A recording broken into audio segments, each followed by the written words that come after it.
Hey guys, welcome to Henry channel. In this video, I'm going to show you how you can enter BIOS in this Dell laptop, which is really old. So here we go. So simply just press the power key on your laptop and then keep pressing the F12 key.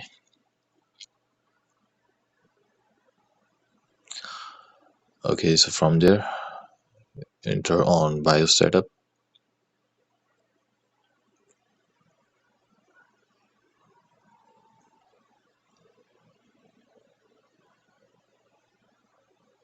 And that's it guys. So that's how you can enter BIOS menu in the Dell laptop E5000 series.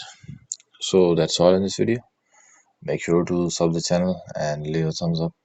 Bye for now.